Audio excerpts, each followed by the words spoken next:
Hallelujah. आज देखिए आप, जैसे हम यदि आज भारत में रह रहे, भारत देश में, आज भारत देश का संविधान हमें आज़ादी देता है कि हम किसी की भी आराधना कर सकते हैं। हमारे मन में जिसकी भी आस्था हो हम आराधना कर सकते हैं। हम जैसे भी कपड़े पहनने चाहें पहन सकते हैं। हम जैसे भी घर बनाना चाहें, जैसे भी घर में रहना चाहें रह सकते हैं। जो कुछ हम खाना चाहें खा पी सकते हैं। यह संविधान हमें अधिकार देता है। भारत देश हमें यह अधिकार देता है। हर एक नागरिक के पास ये अधिकार है।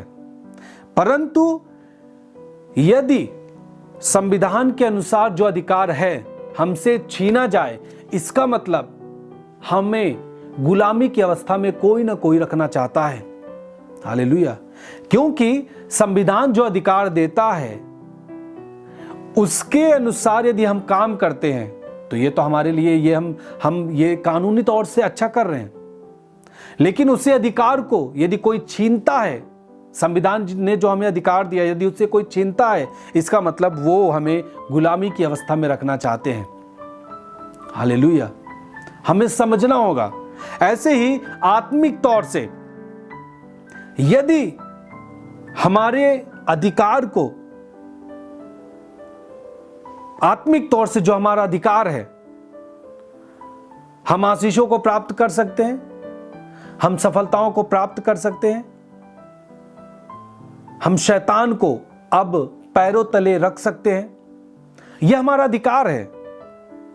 परंतु यदि आज हम श्राप में धीरे धीरे जा रहे हैं तो हमारे अधिकार को कोई छीन रहा है और हमारा गलत इस्तेमाल किया जा रहा है।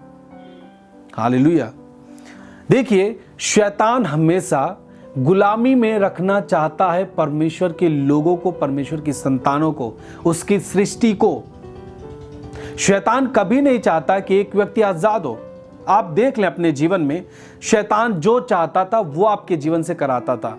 पाप जो चाहता था वो आपके जीवन से कराता था। बहुत सारे लोग बीड़ी पीने की आदत थी, सिगरेट पीने की आदत थी, नशे में हमेशा रहने की आदत थी। आप आजाद नहीं हो पा रहे थे। आप उस चीज की गुलामी में थे। आप नशे के गुलाम थे। आपके ऊपर वो नशा, जो नशे की आदत थी, वो आपके ऊपर नियंत्रण करके रखी थी।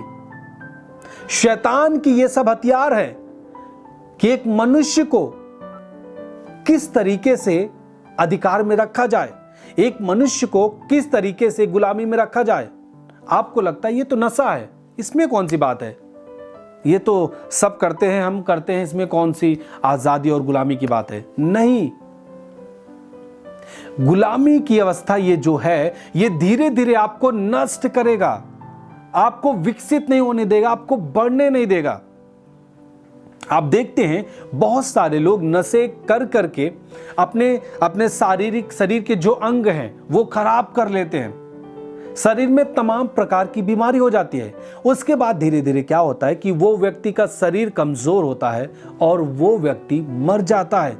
इसका मतलब कि आप अभी गुलामी में हैं। यदि आज नशे में आप हैं तो अभी भी आप गुलामी की अवस्था में हैं। कोई ना कोई आपके जीवन पर नियंत्रण कर रहा है, वो आपको गुलामी में रखा हुआ है। नशे के कारण बहुत सारे लोग मिलते हैं और कहते भैया मैं छोड़ना चाहता हूं परंतु छोड़ नहीं पा रहा, और इस नशे के कारण मैं एकदम गरीबी में हूं। जो पैसे मुझे और भी अच्छे कामों के लिए इस्तेमाल करना चाहिए, फैमिली के लिए इस्तेमाल करना चाहिए, परंतु वो पैसे मेरा इस नशे में खत्म हो जाता है। आप बढ़ नहीं पाते। इसका मतलब आप गुलामी की अवस्था में हैं। आज बहुत सारे लोग प्रभु में विश्वास करके नशे से आजाद हुए हैं, और जो धन उस नशे में खर्च करते थे आज वो अच्छी चीजों में अपने धन को खर्च कर रहे हैं। और जो जीवन खराब हो रहा था, जो शरीर में रोग लग रहे थे, वो सब खत्म हुए। इसका मतलब आज हम आजाद हैं और हम बढ़ पा रहे हैं। बढ़ने का मतलब जाहिर होता है कि आप स्वतंत्र हैं, आप स्वतंत्र तरीके से जी पा रहे हैं। हालेलुया। देखिए, बहुत सारे लोग गलत गलत लतों में रहते हैं, परंतु उनको लगता है कि मैं तो अपनी मर्जी से कर रहा हूं, बस मैं आजाद हूं। देखिए, शरीर में जो आजादी है उसका अनुभव तो आप ऐसे नॉर्मल तरीके से कर लेंगे, परंतु जो आत्मिक तौर से जो गुलामी है उसे आप समझ नहीं पाएंगे। जब आप सत्य को जानेंगे तभी आप समझ पाएंगे, ओ कोई ना कोई मुझे अब तक अपनी गुलामी में रखा है। हालेलुया। आज मसीह के पास आने के द्वारा एक व्यक्ति क्यों बदलता है, क्यों उस नशे को छोड़ देता है, व्यभिचार की लत को छोड़ देता है, गाली देना छोड़ देता है, लड़ाई झगड़े छोड़ देता है, क्यों वो व्यक्ति क्यों छोड़ देता है? क्योंकि वो व्यक्ति इसलिए छोड़ देता है क्योंकि वो सत्य को जान गया है और हकीकत बात यह है उसके पास आ गया है, उस सामर्थ्य के पास आ गया है, सामर्थी व्यक्ति के पास आ गया है जो उसे आजाद कर सकता है वास्तव में। इसीलिए वो व्यक्ति अपने जीवन से नशे को त्यागा हुआ देख पाता है, छुटकारे में देख पाता है अपने जीवन को। हालेलुया। आज लोग बेविचार को बहुत कुछ छोड़ देते हैं, लोग गाली नहीं देते हैं ना, लोग चोरी नहीं करते, लेकिन बेविचार में फंसे रहते हैं। बहुत सारे लोग बहुत सारी चीजों को छोड़ देते हैं परंतु चोरी को नहीं छोड़ पाते। यह सब गुलामी की अवस्था है, यह सब शैतान ने आपको गुलामी में रखा है, वो आपको आजाद होने नहीं देना चाहता। यदि आप समझ गए बातों को, जब आप समझेंगे, जब आप सत्य को जानेंगे, जब आप समझेंगे, आप स्वतंत्र हो जाएंगे। इसलिए वो व्यक्ति यीशु मसीह से आपको परे रखना चाहता है, यीशु मसीह से दूर रखना चाहता है, उसकी चर्च की संगति से दूर रखना चाहता है, उनके मन में विरोध को लेके आता है। चर्च देखते ही लोगों को नफरत आती है। यह सब शैतान का काम होता है। लेकिन बहुत सारे लोगों ने गवाही दिया है, मैं पहले मसीह का विरोध करता था परंतु जब चर्च में गया, एक बार समझा जाना, तब से मैं खुद मसीह का दीवाना हो गया। इसका मतलब उसने सत्य को जान लिया और आज वो स्वतंत्र है। जब तक आप मसीह के करीब नहीं जाएंगे, उसे जानने की कोशिश नहीं करेंगे, अफवाहों में पड़े रहेंगे, आप कभी भी नहीं समझ पाएंगे मसीह को और मसीह की सामर्थ को। आपको लगेगा ये सब केवल एक बात है, केवल एक लोगों को फंसाने की बात है, आपको ऐसा लगेगा, परंतु हकीकत यह है जब आप चर्च में एक बार जाएंगे, मसीह को समझने की कोशिश करेंगे, तब आप जान पाएंगे कि वास्तव में मसीह कौन है। मसीह स्वतंत्र करने वाला, स्वतंत्र जीवन जीने का अधिकार देने वाला है। हालेलुया। सो प्रभु हर एक व्यक्ति को चाहता है जो आज प्रभु में विश्वास करते हैं, जिन्होंने आजादी को पाया है। परमेश्वर की इच्छा है कि हर व्यक्ति उस आजादी में बना रहे। यह बाइबल क्यों कहता है कि अतः इसी में स्थिर रहो? इसका मतलब कोई ना कोई आएगा जो तुम्हें अस्थिर करेगा, जो तुम्हें उस स्वतंत्रता से तुम्हें गुलामी की ओर खींचेगा। कोई ना कोई आएगा, कोई ना कोई शक्ति आएगी, कोई ना कोई एक शक्ति आपके पीछे पड़ी रहेगी। वो शैतान, वो उसके लोग,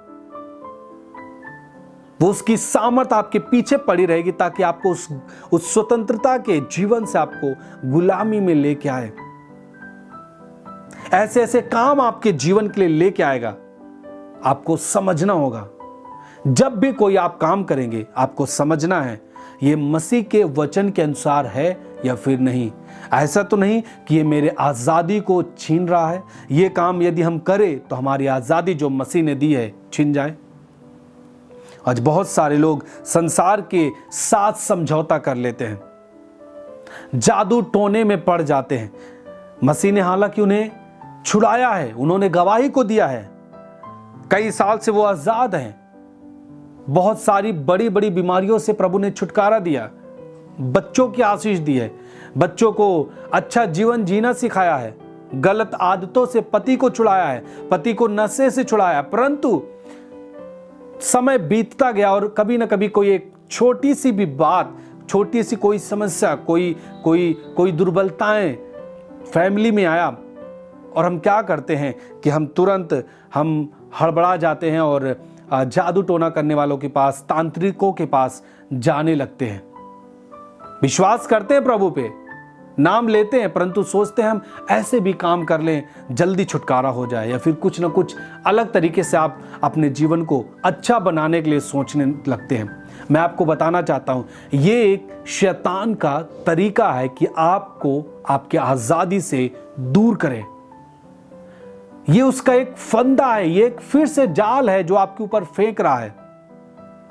क्या जिस प्रभु ने आपको पहले बीमारी से छुड़ाया, उस बड़ी बीमारी से, है ना, पति को नशे से छुड़ाया, क्या वो आज सामर्थ्य नहीं है?